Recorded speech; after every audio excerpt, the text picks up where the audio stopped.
Well, good morning, everybody, and thank you for joining me. Hopefully, I'll be able to take you off to, as you can see from my byline at the top, a painted paradise. For those of you who haven't been to Giverny, that is the rather lovely church at the end of the village where Monet is actually buried. He could have been buried in the Pantheon in Paris. He could have had a state funeral, but he wanted to be buried at Giverny, as he saw that as essentially his respite, his idyll. So he wanted to remain there.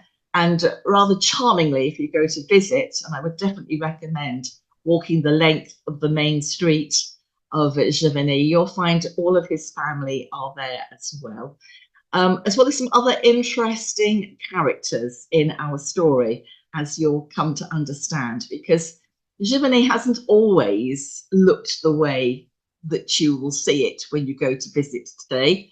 It went through a period of neglect. After Michel Monet died in 1966, he was in his 80s, but he left the property to the Académie Française. They took all the paintings and the famous Japanese prints, but the property itself was largely left to fall into, just not quite rack and ruin. The garden definitely fell into rack and ruin. And it is not until the late 1970s that a concerted effort is begun to bring Monet's garden back to its former glory. It is nowadays largely run by volunteers, from what I understand. They have a famous head gardener, but they rely very much on volunteers and artists in residence. You can go there as a volunteer. If you're a poet or a painter, they will welcome you with open arms. So here I'm looking at the front of the house. It's very distinctive pink facade. And one of the things that's very easy to copy if you want to get a Monet garden very quickly, and that's those lovely blue and white pots that you're looking at to either side of the staircase. There's two at the bottom and there's two more at the top. And keep an eye on those, because as we go through, you're actually going to find that they pop up quite frequently.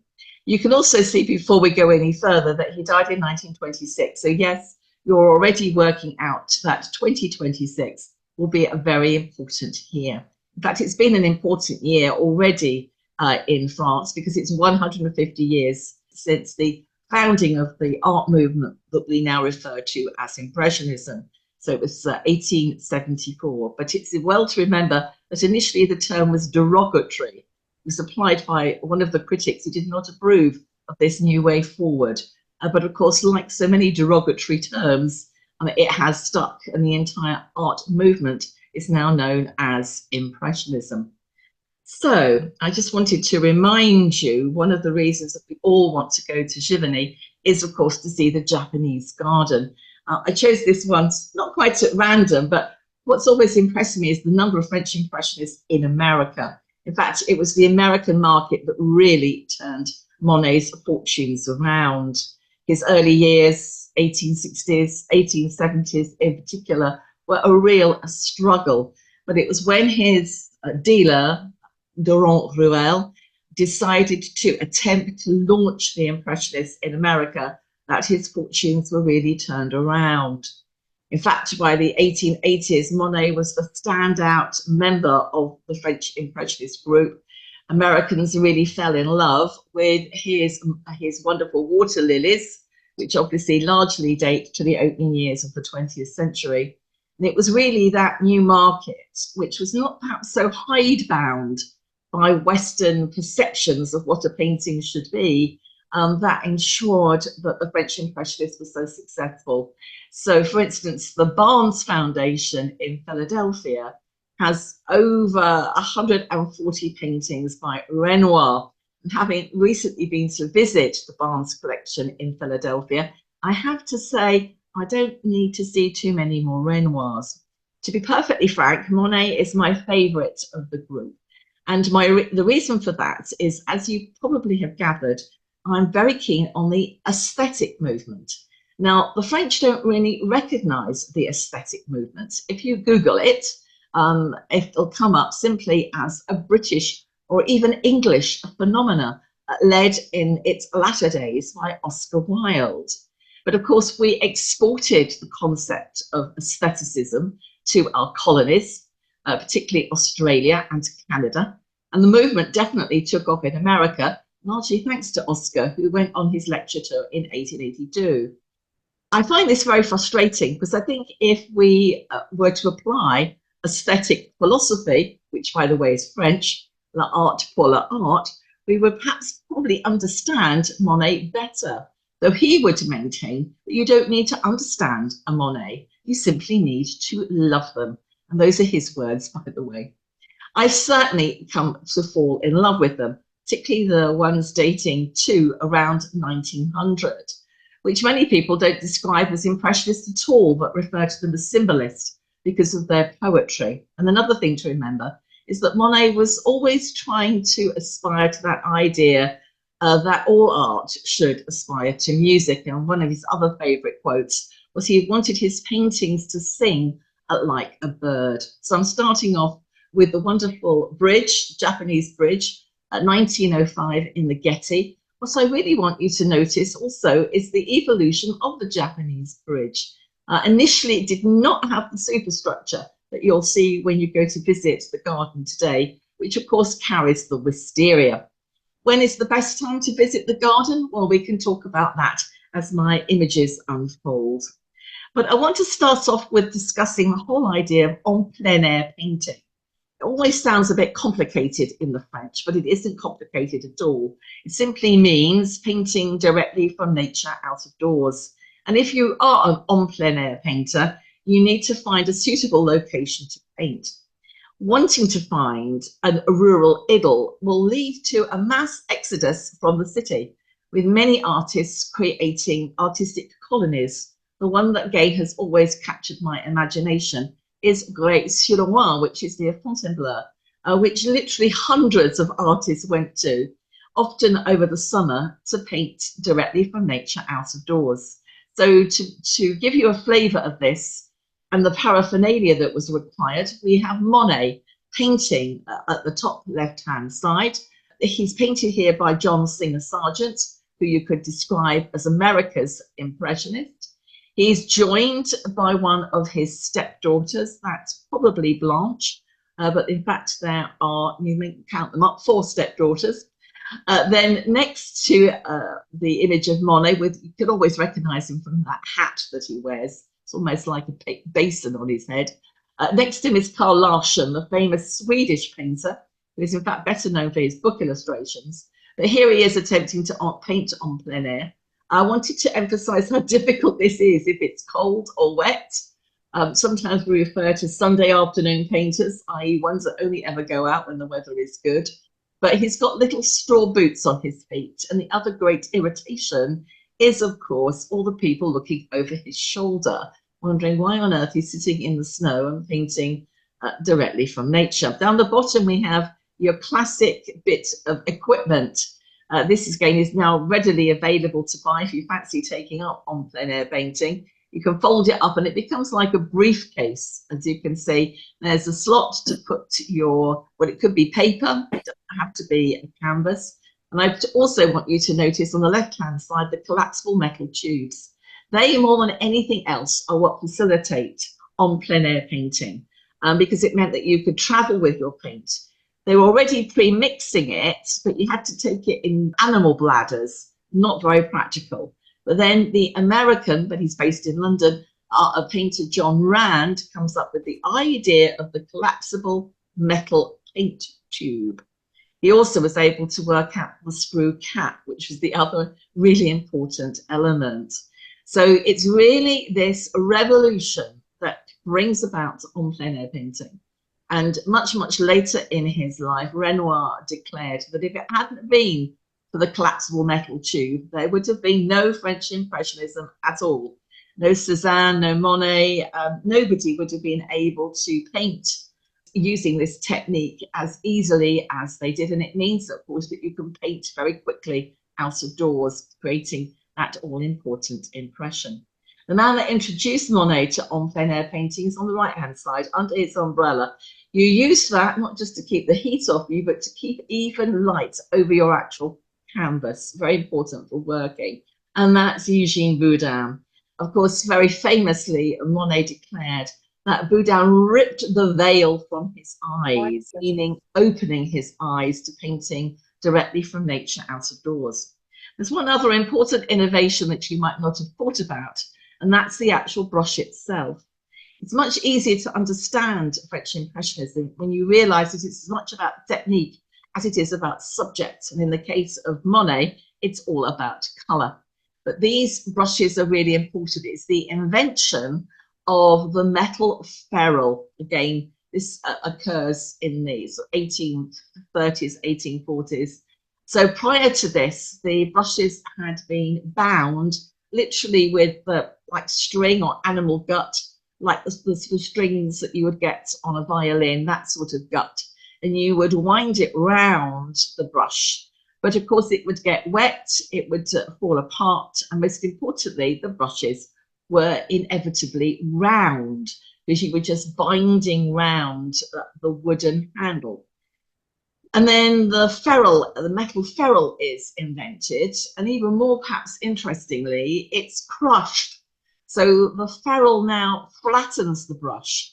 And this is, again, a really important innovation. It allows for a new type of brush stroke known as the tache. And this, again, will help you to understand particularly the first Impressionist paintings, those from the 1860s, 1870s, when the theme, the concept of the tache is very important because you don't blend the brush strokes once they are applied to the canvas.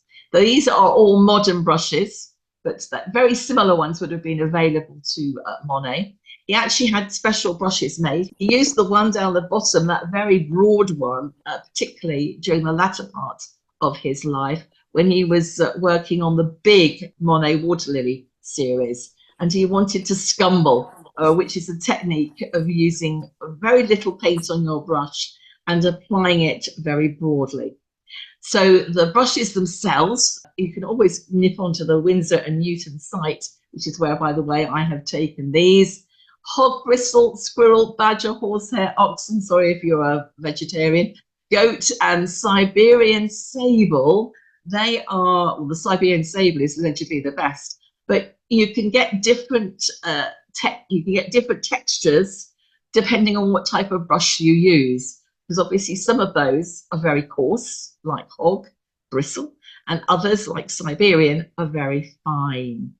And the other thing to remember is that pre-mixed in the tubes, the paint was actually now thicker, which also helps to account for the impasto technique that you will find with many French Impressionist paintings. So the tache is very important, so I thought I'd better show you one. I've actually chosen French Impressionist paintings that are close at hand should you visit Monet's garden. So this is snow effect along a road with setting sun. It doesn't really matter what the subject is. In fact, that was one of the problems in terms of the critique of the French Impressionists. They painted very mundane subjects, often what we call liminal areas, i.e. not really the countryside and not really the city. But the important thing here is the application of the paint. So you can particularly see here in my close-up that all the individual brush strokes can be differentiated. You don't blend them into one smooth finished surface. That upset the critics who claimed that this was just a sketch, not a finished work of art. And also, as I was explaining, the pre-mixed paint in the collapsible metal tubes was much thicker than that you might have mixed in your own studio. So you can see the impasto effect, particularly with the creamy paint. Sargent was very good at not so much the tache, the little tiny strokes, but sort of broad sweeps of thick impasto paint were much more typical of Sargent's style. But it's important when you're looking at French Impressionists to realise that a lot of it is really about technique. And I always use this little adage that the English always worry about what is painted, and the French always worry with how it's painted.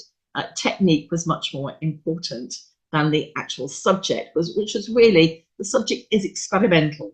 It's how the light breaks up on it, its atmospheric effects, beautifully illustrated here by the arrival of the Normandy train at the Gare Saint-Lazare at Top 1, 1877. So remember, the key date for when Impressionism is born is 1874, i.e. we are in the centenary year. I thought it was wise to remind you where Giverny is. So there's Paris, and he lived at Argenteuil immediately after the Franco-Prussian War. Unfortunately, Vetheuil is not on my map, but just follow the river Seine down towards Le Havre, and it's actually in between Argenteuil and Giverny. There's Rouen, Honfleur, which of course is where Boudin comes from, and then Étretat, such an important site for French Impressionism, were their favourite places to go painting. And Le Havre, he wasn't born there, but it's where he grew up and went to grammar school. So just again, to remind you of some of the biographical background. So here he is, birth and death dates. He's actually born in Paris, as you can see here, on the Rue Lafitte in the 9th arrondissement, but his family moved to Le Havre in 1845. He's what I would refer to as haute bourgeois. There was no shortage of money in the family. Frequently, however, Monet found himself very hard up because his family, particularly his father, did not approve of his liaisons with particularly Camille, who he will eventually marry. So he'll enter the secondary school in 1851, and we have all these typical accounts of how he loved to draw and particularly produce caricatures of his schoolmasters. He's not aesthetic. So again, this is another thing that people find difficult to get their head around. You know, we have this image of Oscar Wilde, the aesthete, so rather effeminate. But William Morris, of course, was very much part of the English aesthetic movement, and there was nothing effeminate about Morris. There's nothing effeminate about Monet. He's not your sort of typical type. He was stout, as you can see, of medium height, thick-necked, standing squarely on his legs. This is a wonderful description of him by Paul Helleu's daughter. Paul Helleu, was a regular visitor to Giverny. Very simple, very direct way of speaking. So sort of not, when you met him, you wouldn't have thought of him as a sort of great philosophical type in terms of thinking deeply about his painting. But I think that's rather belies that sort of Monet himself. He was extremely well read, weren't they all? He was interested in, particularly in contemporary literature. So when you see him looking rather like a gardener, it perhaps gives you a false impression. So this is in fact at Giverny. He's looking out towards where his poplars were. The Académie Française has actually bought the field that he is looking at to preserve it from development. They wanted to do this to give you an idea of the fact that Giverny's surroundings were very important to Monet. It's where he painted his haystacks, his poppy fields, his poplars. And as I say, he's looking here out towards the hills. It's in like a valley. There's like a valley with hills to either side. He's looking out on a landscape that hasn't changed that much, apart from the fact that there is a car park there. Sorry to let you down. Two men who are really important in our story. I've already mentioned Paul de Ronruel. He's painted here by Renoir in 1910. But there's an impressive list of the number of Impressionist works that he sold. Around 1,000 Monets and 1,500 Renoirs, mostly to American clients. 800 Pizarros, Sisley not so many, and in fact he very much struggled out of the group. Mary Cassatt, who remember is actually American, don't be led astray by her name, and also 200 Manets. It's just to remind you that without de Ronruel, we wouldn't be having this discussion. The other important figure in my story is Alice Hoschedé. Now, he's a really important early patron of particularly Monet, but in 1877, he's Belgian, by the way, in terms of his own background, 1877, he will be declared bankrupt. His wonderful collection will be sold in 1878. But the important part of our story is what happens to his wife, Alice. Alice Orango Hoschedé will move in with the Monets in 1878. She's been abandoned alongside her children by Ernest Hoschedé, who will become a peripatetic father, being sort of constantly chased, I think, by creditors. And then, of course, Camille dies in 1878. And it's important that you realize that Monet and Alice Hoschedé do not marry until 1892. This will help to explain why the villagers at Giverny were not that keen on having the Monet family in their midst. They were far too, the family I mean, unconventional. Hoschedé acquires the most famous painting of all, Impressionist Sunrise, from which the entire movement takes its name.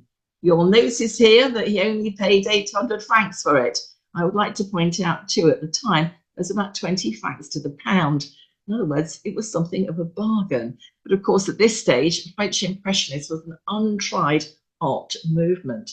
Durand-Ruel was prepared to invest in it, as he hoped it would go the way of the Barbizon school, a famous group largely led by en plein air painters like Daubignon, Rousseau, Francois Millet as well. So here we can see one of the contemporary critics attempting to help us understand what is meant by the term impression, a personal impression rather than the objective expression of the subject must dominate. The important thing was that essentially it was to create or an attempt to capture a moment in time very quickly. So an impression. You can practice this if you want to, I've been told, by turning your head very quickly and then trying to remember what you've seen to give that fleeting, instantaneous look. But Monet very rarely used the term impression. He liked to use the word sensation because he's talking about the sensation of colour and effect on your eye.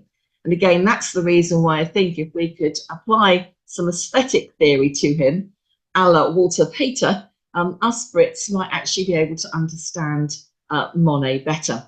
Before we leave Impression Sunrise, have a look at the little taches down the bottom, the little individual splashes of colour.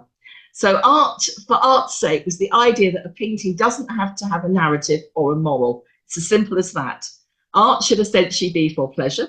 And if we do read our Walter Pater, we will be told that essentially a painting only really has any value to us if it means something to us, like evoke a memory in particular, or just a sensation that we might have experienced. So if you want to substitute sensation, and that's what aesthetic means, of the senses, again, that might help you to understand Monet better, though please remember what he advocated. You don't need to understand a Monet, you just need to love them. So here, in terms of his own love life, we have Camille Dancieux, his first wife, who dies in 1879. I wanted to use this in particular because it reminds you of his passion for Japan, with all those cheap paper fans, and Camille wearing a rather beautiful Japanese robe with a samurai warrior on it. She will die, sadly, probably of some form of cancer. And she was definitely the love of his life in the 1870s. But Alice Hoschedé will fill that void. You can see her here painted by Carolus Durand in 1878. Here she is much later in life, and she fascinates me. She's a very devout woman. She seems to be able to accommodate both her husband, Ernest Hoschedé, and Monet in her life. As I said, she won't marry Monet until 1892, and that was only because she had been recently widowed. And it's as well to remember this irregularity in Monet's life in terms of understanding life at Giverny. Many of the paintings that he kept, and we'll talk about those in a minute, in his own private collection include this, Woman with a Parasol, which includes his son, Jean Monet. The painting dates to 1875. There's a second version of this with Suzanne Hoschedé as the model. But I wanted to introduce his children. These are Monet and Camille's children. He doesn't have any children with Alice Hoschedé. So just the two sons. So this is Jean, who I'm afraid dies prematurely in 1914. And he'll actually marry Blanche Hoschedé, his stepsister. Yes, I know that part is a bit complicated, in 1897. And this is Michel, He does not die until 1966. He's painted here by Monet in 1883. He's really important in our story. He is killed in a car accident on the bridge at Vernon, which is the small town close to Giverny. He was in his mid-80s, so, you know, a good life. So rather frustrating to be killed in a car accident when you're about 85. I'm afraid that's what happened. And it's due to his will that Giverny survives. Now, he had some bad habits. He liked to travel extensively. He loved motor car racing. So I've got a picture of him here. As you can see, gives you an intimation of what might happen to him. And he also got Monet, his father, interested in expensive cars. So there is Michel in his car. And down the bottom, we're at the Marmottan. The little less, I always find this hard to believe, but the lesser known Monet Museum, it's actually sometimes known as the Marmottan Monet, which is where all of the collection that was at Giverny will now be found. So all of this is part of Michel Monet's bequest because there was no direct descendant. It was all left to the Académie Française. And my image down the bottom shows you the Marmottan. So in terms of his developments as an artist, the Franco-Prussian War, which is really, I'm going to really start my story about where he lived, is really important. So 6th of October, he and Camille and Jean flee refugees. Yes, I thought this would be very topical. Escape across the Channel to London to escape the catastrophic Franco-Prussian War. Ironically, it is in London that he meets his dealer, Durand Ruel, the man who will turn his life around. And I'm showing you the Thames below Westminster of 1871. He will, of course, return to paint the Thames much later in life, actually staying at the Savoy Hotel, rags to riches element in our story. When he comes back from the Franco-Prussian War, some linger for longer, as you know, like Pissarro and Sisley, but Monet is back in Paris as soon as the war is over and will settle at Argenteuil. He doesn't have very much money, so he's looking for cheaper places to live. And he will basically stay in Argenteuil 71 to 75. I've got two examples of him already getting interested in gardens. That's my reason for including these. So this is Renoir, Claude Monet painting in his garden at Argenteuil. And this, I love all the flowers, as you can see. He said much later on that the reason that he'd taken up painting was because he wanted to paint flowers. And this is a lovely one of Camille at the window, same sort of date, but please note the blue pots, because the blue pots will follow us around. And also you can identify things like geraniums, but he's not that really interested in the flowers per se in the paintings. He is, as a gardener, will become a very proficient botanist, but what he's really interested in are the colours. He is essentially a colourist. So that's Jean in the foreground at Argenteuil. Sometimes I've been able to tell you exactly where the painting is today. This one's in Chicago. But my reason for including it is you can see already some of the elements that we're going to find at Giverny. The banks of flowers, which are always in the same colorways. So swathes of blue or orange, or white, and then the importance of the blue and white pots. Now, those of you who know me and know I'm mad about the aesthetic movement will know that the easiest way, to follow in the footsteps of Oscar Wilde is to pop out and get your blue and white pots. They were so popular, you can see them here. This is Monet having La Déjeuner. It's a very big painting. It's known as a decorative one. But what I really want you to notice is the blue and white cups and saucers on the table. They loved Asian art. They loved Japanese prints, and they loved Chinese blue and white porcelain. They saw it as challenging, again, Western perceptions of art. And again, perhaps the main reason that they loved blue and white china was simply the colour. They always refer to it as sapphire blue. So I could not resist again here. We're having Le Déjeuner. That's probably Jean again. That's a hat, by the way, up in the top corner. It's just hanging from a branch, which I rather like. But please note the swathes of flowers. And he has some favorites. So he's always going to like chrysanthemums because they're Japanese. And he's going to like height. So he's going to use rose bushes, which he trains up. That could well be a fuchsia in the background. So hopefully if you're a keen gardener, you're getting some ideas. At Argenteuil, well, Manet came to stay, Renoir came to stay. I particularly like this image of Camille and Jean in the garden at Argenteuil, because there is Monet in the background. He loved his chickens. So when you go to visit Giverny, you'll find that he has French chickens. I mean, they're a particular breed. They look rather Japanese, so that may be the reason that he liked his Japanese French chickens with their fluffy feet. And there's Monet in the background tending to his garden with already wearing that distinctive hat. Then they moved to Verteuil, which you don't hear so much about, was the turning point really in Monet's career. He moves away from painting scenes of Parisian life to develop really as a painter of landscapes. And in particular, the River Seine here is the main focus of his interest. There's the house. It's part of the Monet route that you can take. It's not open to the public, but it was right on the river. There's a road in between, and it drops down the bank. I'm showing you here, possibly Madame Hoschedé in front of the river itself. So it just drops down. The terrace at Verteuil this dates to 1881, so it cannot be Camille. She's already died in 1879. So it must have been a very sad interlude in Monet's life, because this, of course, is where I'm afraid Camille finally dies. I get the impression it was a lingering death. So they moved to Verteuil in August 1878. Here's another view of the garden. You can now see the house above. There's a road in between when you go to visit.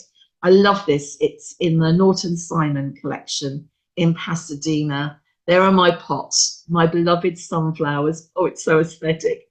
And he obviously loved this view of the garden, the sunflowers and the blue pots, because there are different versions of it. So this is in fact Jean, and also the youngest of the Hoschedé children.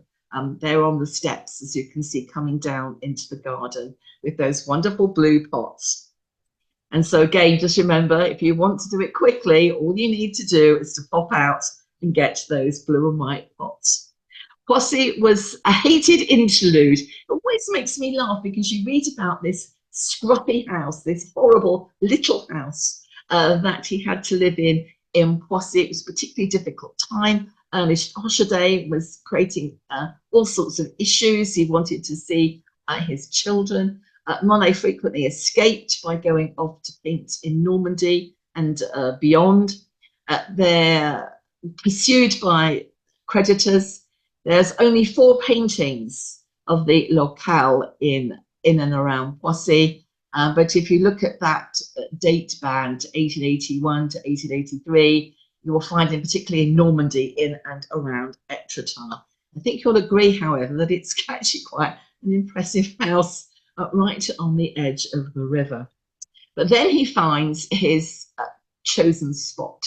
Again, we're always told that he was on a train to Vernon when he looked out of a window and saw the village of Giverny. He obviously would have not spotted La Pressoir, which is the original name of the house. The house was quite modest and overgrown.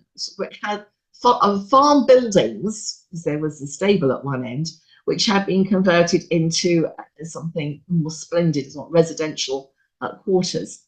It had been given its pink facing, it had been given its pediment in the centre, but of course, obviously, Monet will add to it over the years. But it was relatively modest when he finds it whilst walking, I think probably walking around Giverny, to find something appropriate.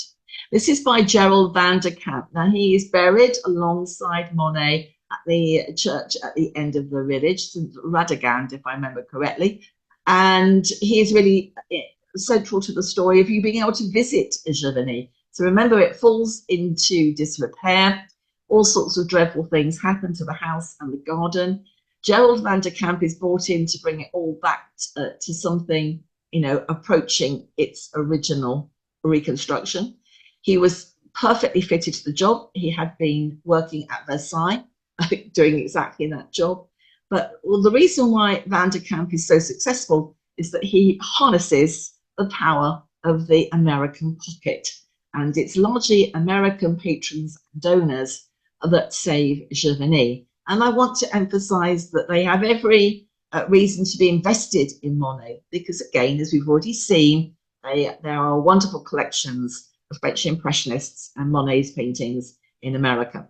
So this is Gerald van der Kamp talking. It is essential to go on a pilgrimage to the flower-bedecked sanctuary of Giverny to understand Monet more deeply, to better grasp his sources of inspiration, and to imagine that he is still living amongst us. This is so typical. These artist studios, doesn't really matter. In fact, sometimes you want to go to a writer's home. I'm thinking particularly of Dickens, or in my case, William Morris at Kelmscott. You feel a sense of wanting to connect with the person. You want to take it beyond their art. Now, in Monet's case, obviously his paintings. So this is a good example of that spirit of place, that you feel that you'll be able to connect more effectively with Monet if you visit his beautiful home. So just to remind you again, before we look at the home in more detail, of his relationship to the villagers at Giverny. Here is the extended Monet Hoschedé family. Dates to about 1886. We've now got Monet and Alice there on the left-hand side. Immediately below is the youngest of Monet's children, Michel. Then next to Alice on her shoulder is her youngest child, Jean-Pierre. There's only 1 year between them. One was born in 76, the other in 77. Then running along the back, that's Blanche, who was Monet, I think, really felt was the daughter he never had. She will look after Giverny after he dies in 1926, and look after him when sadly Alice dies, and he must have been devastated by that, in 1911.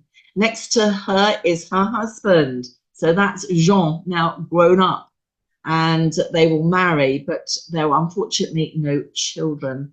And then the taller guy with the moustache is Jacques, another of the Hoschedé children. And then the girls, there's 4 of them altogether. Martha, Germaine right on the back, not a major figure in our story, but on the front we have Martha, and then Suzanne. And Suzanne, who will marry Theodore Earl Butler, the American Impressionist, in 1892, you'll often see featuring as a model in Monet's paintings. And Blanche, obviously, frequently pops up because she's both a model and a painter in her own right. So this is Blanche with Suzanne in the nearby woods at Giverny. Blanche is the one painting and Suzanne is the model. And Woman with a Parasol, 1886, is the one that Monet keeps. It's like a portrait of Suzanne, but also reprises that earlier image that we saw of Camille and Jean as a child. And in terms of, again, understanding the antipathy to Monet in the village of Giverny, we must mention the Americans. They arrive in droves. Of course, what they want is to be taught by Monet, but Monet, again, did not fancy the idea of becoming a tutor. It doesn't really stop the Americans coming. This is Theodore Robinson. This is him marrying, in fact, Suzanne Hoschedé. I'm afraid she will die, and then he will marry her sister. He'll marry Martha. Here they are, walking down the main streets of Giverny, a sort of wedding march. They're heading to the local church. So lots of Americans arrive. They bring with them a lot of sort of interesting habits. So we have locals exploiting this, opening up bed and breakfast hotels, also supplying painting equipment. It becomes quite an industry. The most famous is Madame Baudo, who really gets a grip of the situation in terms of providing accommodation. There will eventually be a tennis court for the Americans, and she'll even import ketchup to keep them happy. I rather like that. So there was like an American colony of Impressionist painters at Giverny, and Monet tolerated them. but I don't think he welcomed them with open arms, and he certainly didn't want to tutor them. So here is Suzanne marrying Theodore L. Butler. And I want to emphasize that the area around Giverny is really important for Monet's development as a landscape artist. So here is spring in Giverny, afternoon effect of 1885, with a view of the main street and the church at the end where he's buried. But remember the poppy fields, this one's in Rouen, 1885, showing you the valley that Giverny is in, with the hills rising up to either side. Here's a close-up to remind you of what I was talking about, how thick and impasto his style becomes, particularly in the 1880s. Individual tashes here perhaps are not so clear, but you can see how he's used the square brush to create that staccato effect. The haystacks, there's loads of these, as you know, and they evolve. So they start off being quite naturalistic, as you can see here, and then will evolve into the famous series. But remember that the locals pulled them down. Again, perhaps a good example of the acrimony that went on between the outsiders and the locals. So here you can see all different haystacks, but particularly notice the one bottom left has probably got the Hoschedé children in the little corner. So sometimes you see people included, as you have here on the one on the right hand side here, the children in the shade of the haystack. And then it becomes the famous 15 haystacks, as you can see here. This one's the end of summer in Chicago. So everything had sold for 3,000 or 4,000 each, reported Pizarro in 1891. This is just showing you how his fortunes as an artist turn around. And the idea, remember, of this was a symphony of light and colour. So you can make that analogy to this idea that Monet argued that you should think of his paintings as birdsong. And poplars, again, painted locally. But the other interesting thing is that he had to buy the trees because they were due to be felled. They literally like a crop. So Monet will have to buy the trees, the poplar trees, that he can paint them, and then he sells them on afterwards. But I think, again, it's a good example of the fact that the idyll of Giverny was very much an insular idyll, that he never really integrates with the villagers themselves. He's always seemed to be one of those bohemians with bad habits. So let's go quickly into the house itself. This is it. I've been to Monet's garden just about every year since 2010, taking tours. Sometimes I've been lucky, I've gone in spring and in summer. So I've got different views at different times, but this is tulips. Monet actually went to Holland to get his bulbs. He was tulip obsessed, but he always plants them in these great big banks of single colour. You can also see what I mean about how he likes height. But let's go in. The first room that you will see is now a living room, but initially it was his studio. And this is very much an homage to Monet. When you went to visit, the most recent paintings would be displayed on an easel. But the idea was that this was a room to demonstrate his evolution as a painter. It's rather egocentric.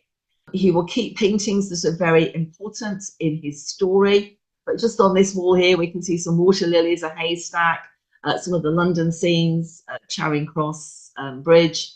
I can easily pick out the Palace of Westminster.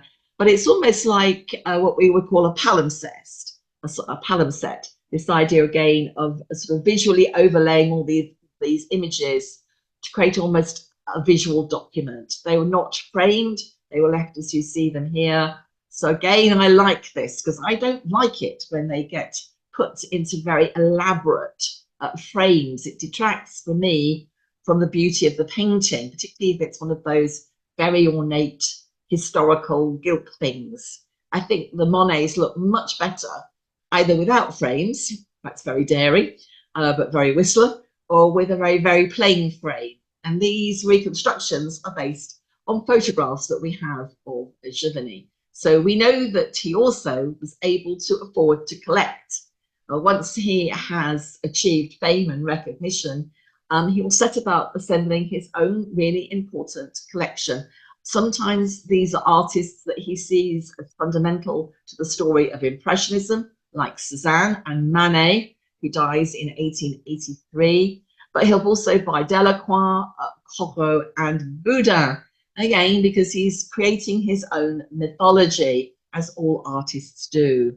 On the other wall, I wanted to emphasize again paintings that meant a lot to him personally. So there, though it must have been very difficult for Alice, is the famous image of Camille on her deathbed, which dates to 1879. It's this one here. Also, we have the girls boating. The boat, one of the boats was known as the Norwegienne, to commemorate his trip to Norway in search of snow and mountains. And also you can see on the wall, if I go back very quickly, is this wonderful view of the garden at Giverny of 1895. He doesn't really start to paint the garden until the 1890s. Prior to that, you'll find him in Normandy, Belle-Île, Brittany, Venice. Yes, that's a bit later, my apologies. But certainly the Italian Riviera.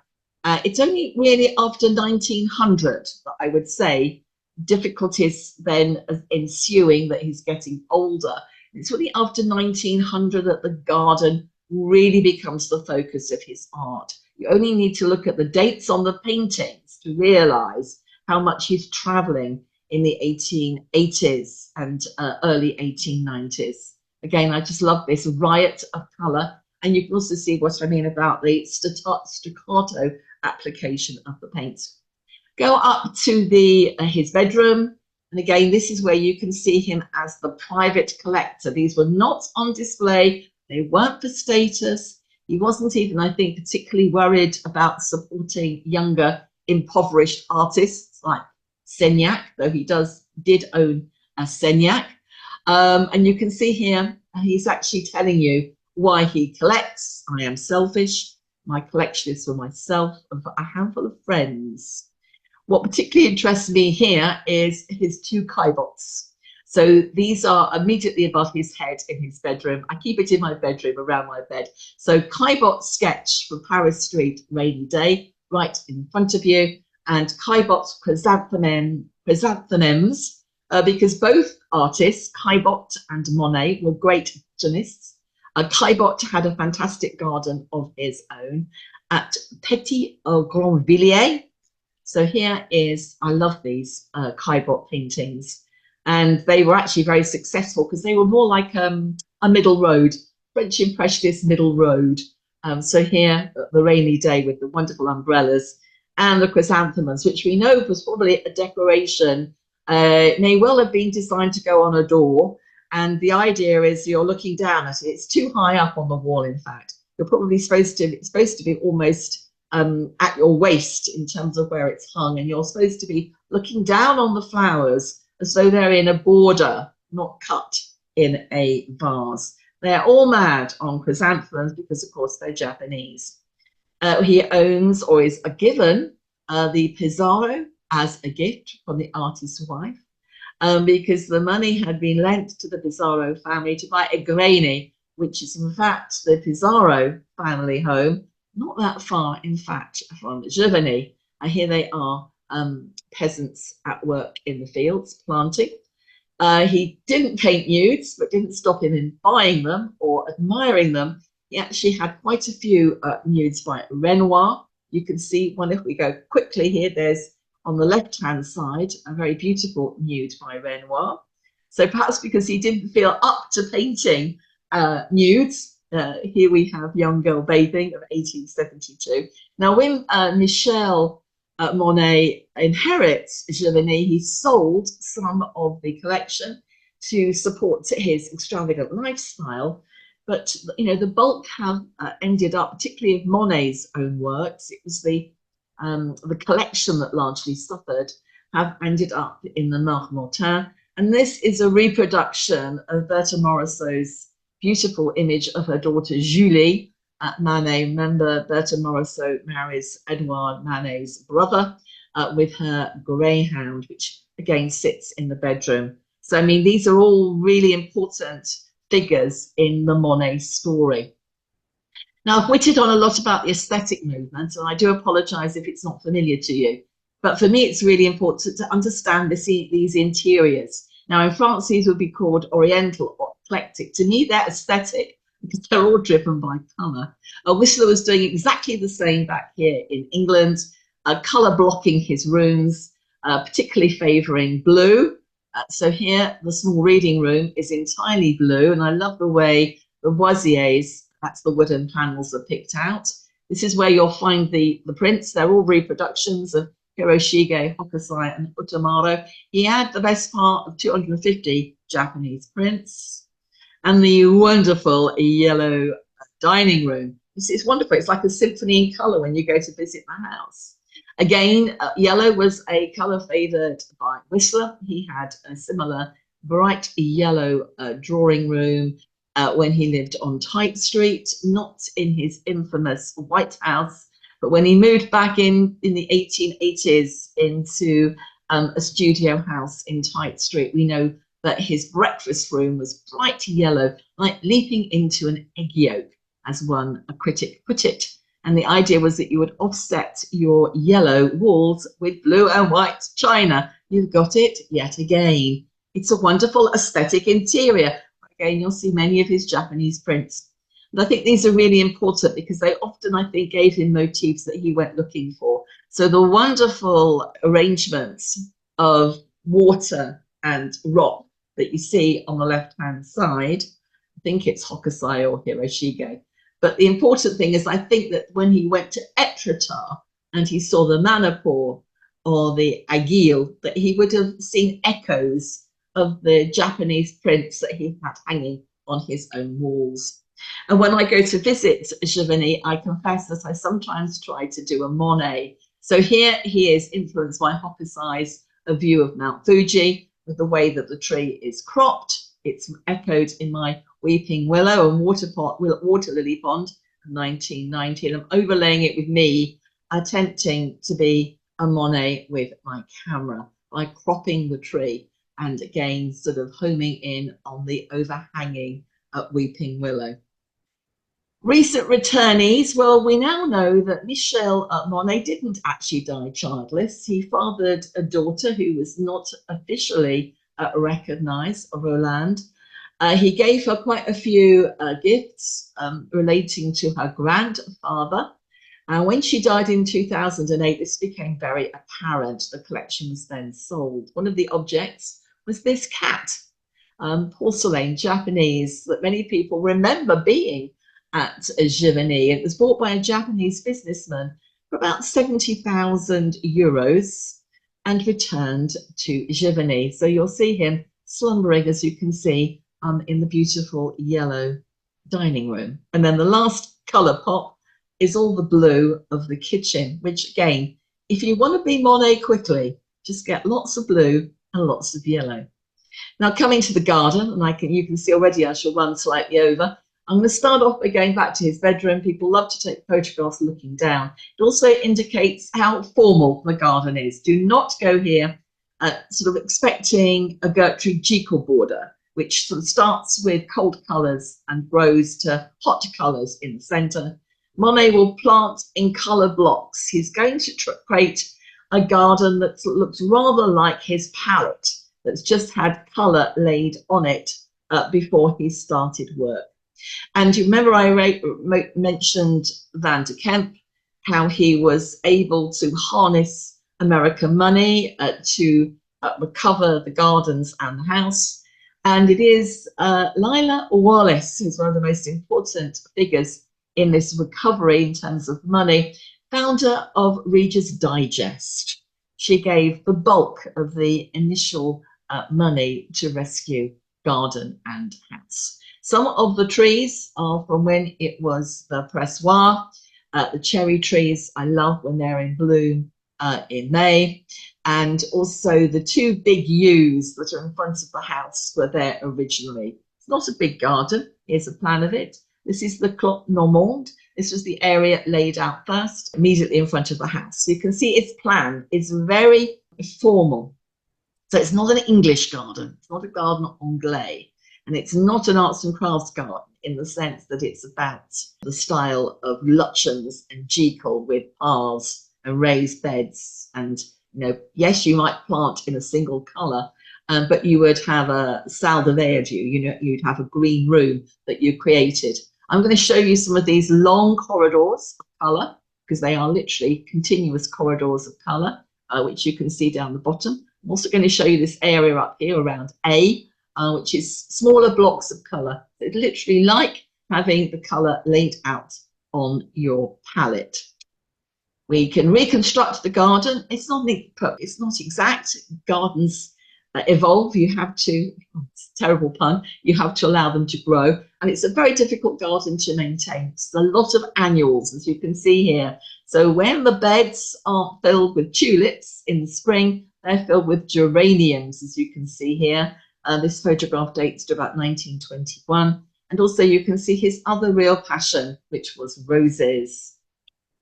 And this is what it looks like if you visit today. The roses are just coming out. This is around about June, July. Roses are just coming out, and the geraniums have been bedded out in their blocks of colour.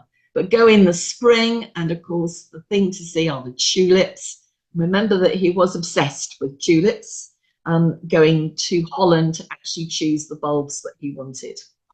When you go to Monet's garden, you can't help but take a lot of photographs of flowers, and you get these wonderful sweeps of colour, all the purples that you see here. I just, love the way that, again, you get a little bit of red dotted in. If you get your colour wheel out, you can often do that thing of comparing and contrasting the colours on the colour wheel. But I particularly like the wonderful purples here. And here's me proving that I can do some interesting photography. This is on an allium, a wonderful butterfly I captured.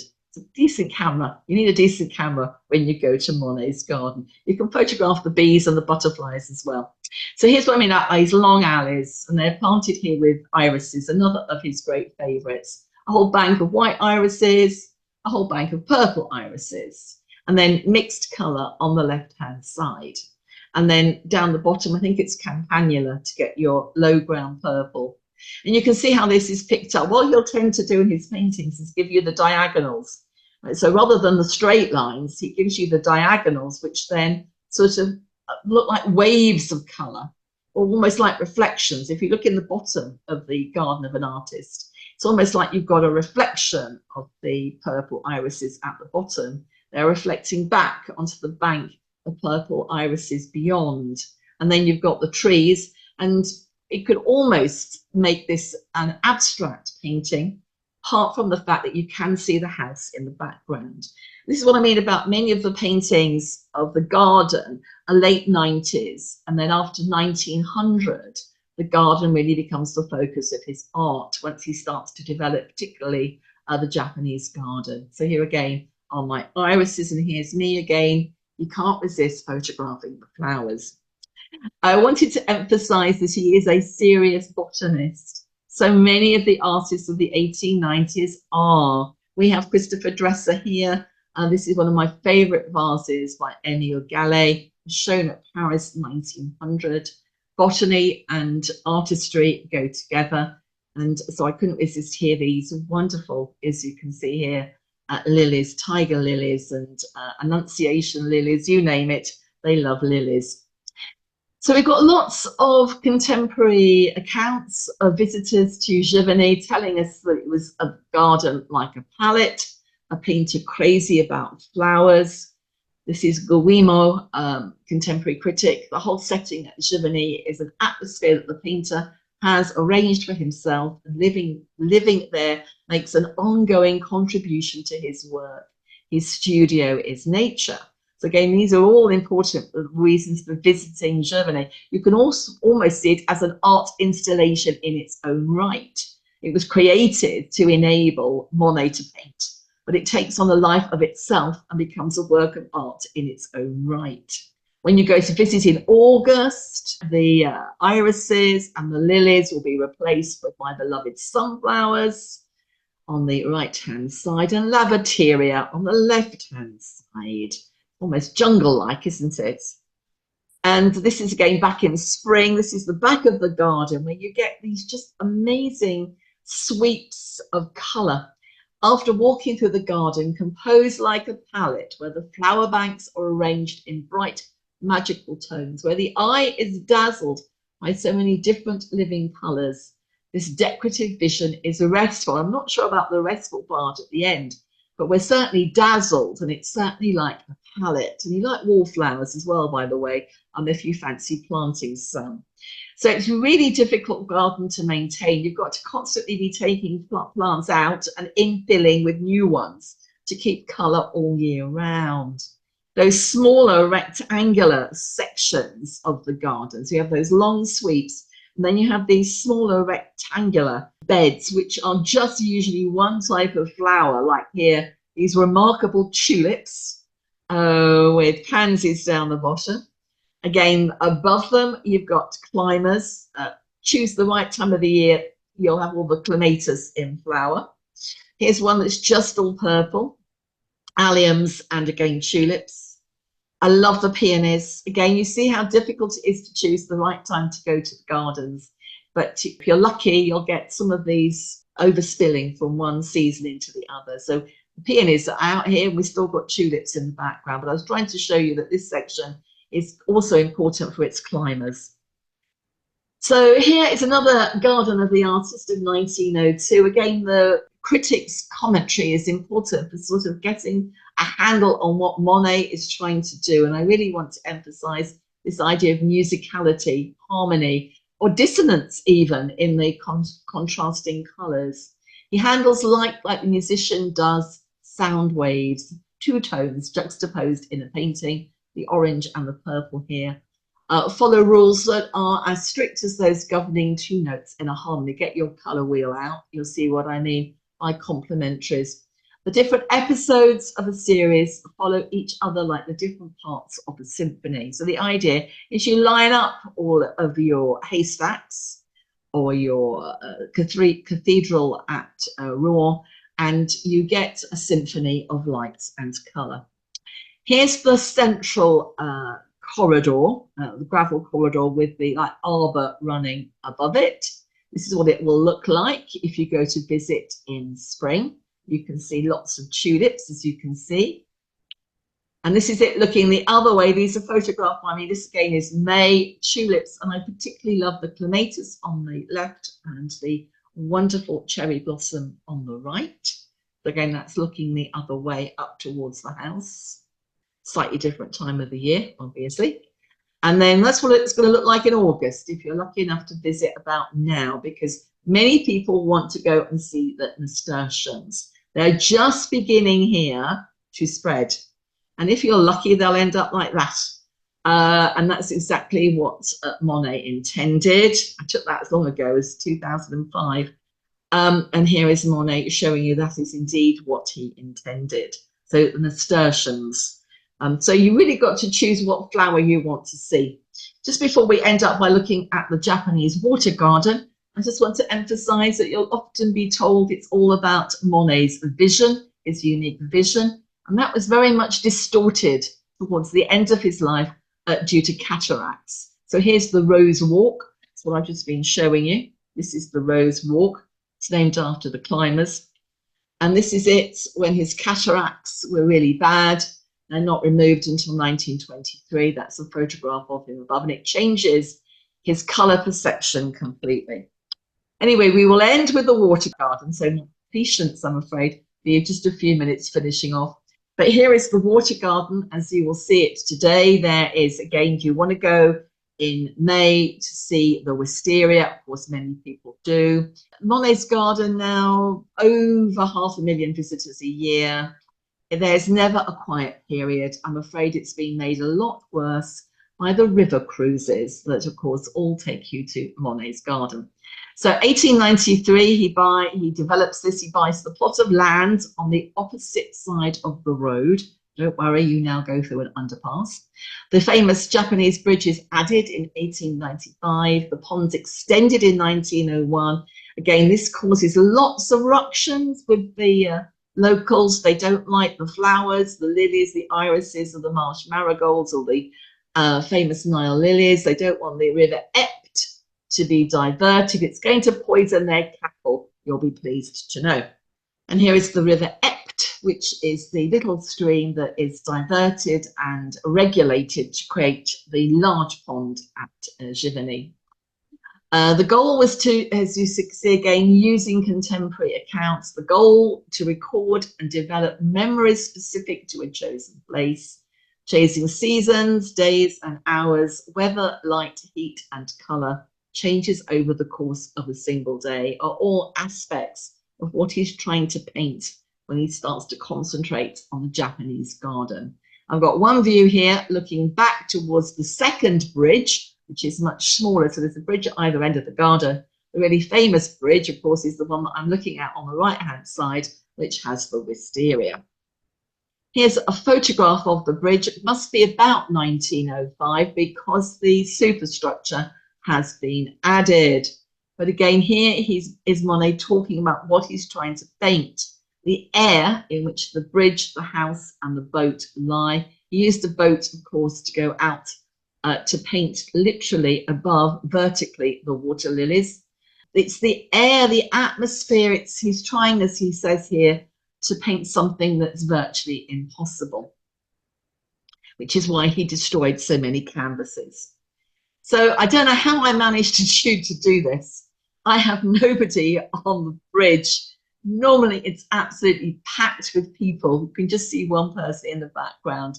But don't wait to try and get the bridge without a person, because you would be there for a very long time. Here's me just being arty, just taking it's two types of wisteria. It's both Chinese and Japanese, purple and white. And again, this is just me being arty and trying to be like a Monet. So here he's painting the wisteria, but he's painting the reflection of the wisteria hanging down from the bridge and into the water. And the bridge, of course, itself is inspired by those Japanese prints. He owned Hokusai's people on the bridge, surprised by rain, and the monkey bridge at Kai province. Look up and you'll see the bridge. So this is where the idea of the bridge comes from.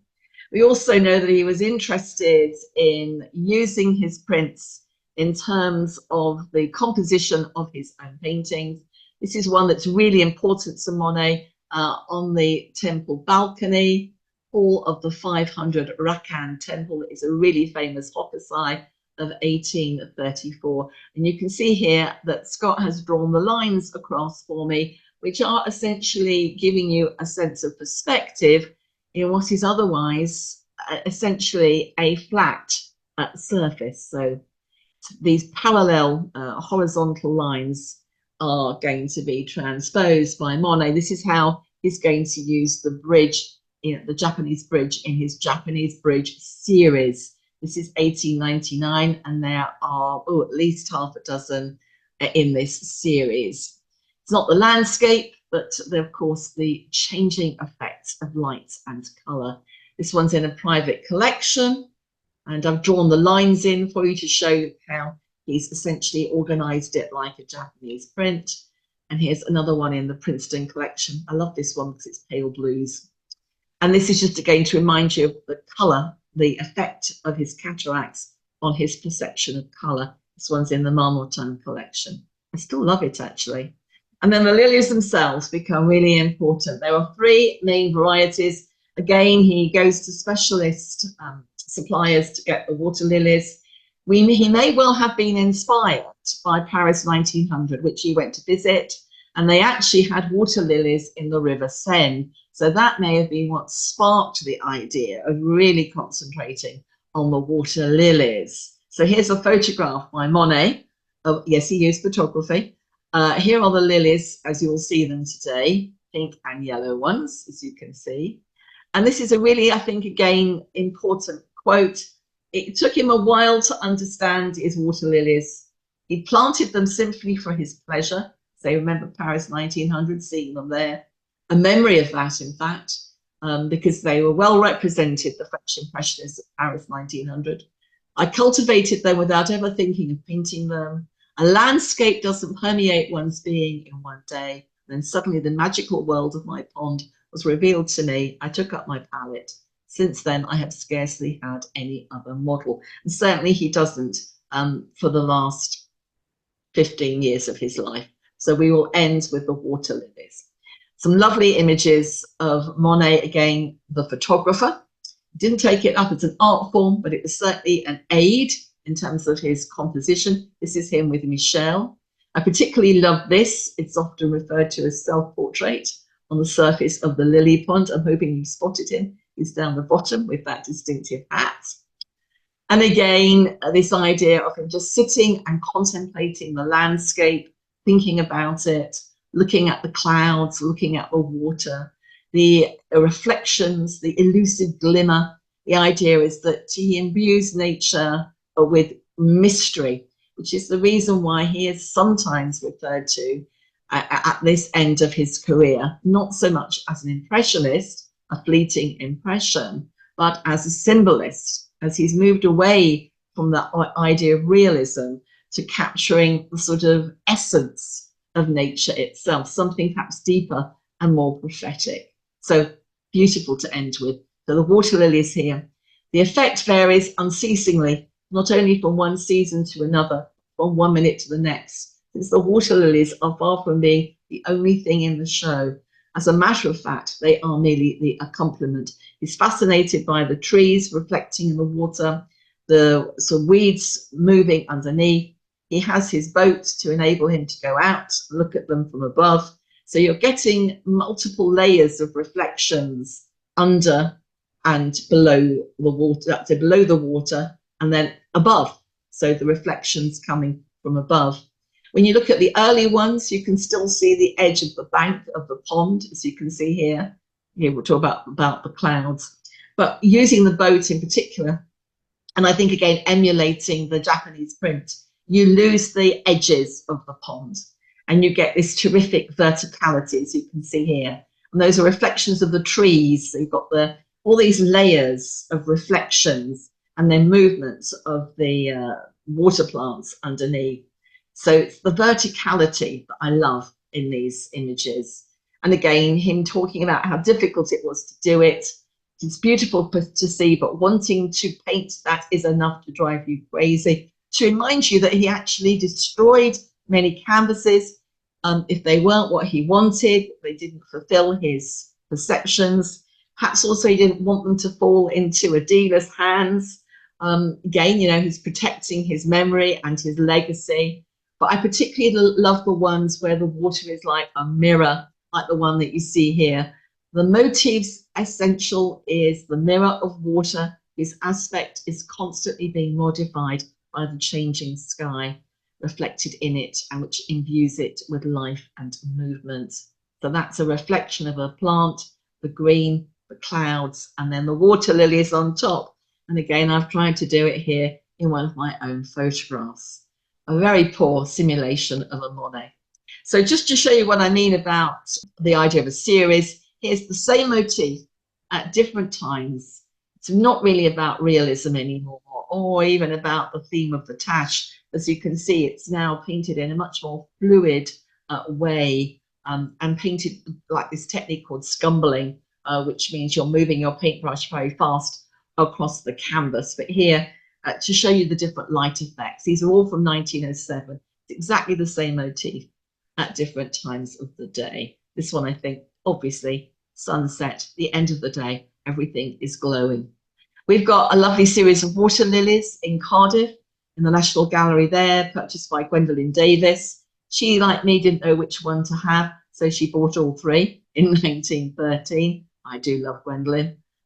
And I like the really late ones, I have to confess. I like the ones where, again, you get the edge of the canvas, you get a lot of scumbling. You can see here how quickly the paint has been applied in really broad brush strokes. This is when he wanted his special long-handled brushes.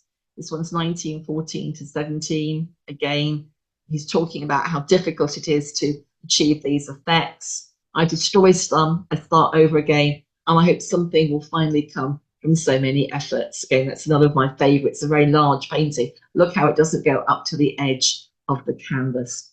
So the last big water lily series to end with, the special studio is built. Now this is, I'm afraid, the bookshop, but originally, of course, it was to paint the large decorative sequence of water lilies. And he did not want you to think of these as some sort of panorama, but in fact, a totally immersive work of art. Those of you who enjoy going to visit exhibitions might have experienced recent immersive exhibitions of Van Gogh's work and of Klimt's, where you just are in a room in the dark and then surrounded by gigantic images of the paintings. I think that is what Monet was trying to achieve, a totally immersive experience. You sort of lie in the middle of this and become part of the water lilies. Here they are in the Orangerie in Paris, a gift to the nation to help the French nation heal after, of course, the First World War. So there's a close-up of just one section. We've got the darker sequence. Remember those cataracts in MoMA, New York, that date to 1920, but it's the same idea. You've got to imagine yourself giving yourself up to the water lily. So my last couple of slides, this again is a wonderful quote, so I am going to read it out because I think it gives you the essence of what he was struggling with. And again, one of the late large panels, this one's about 1914, 1916.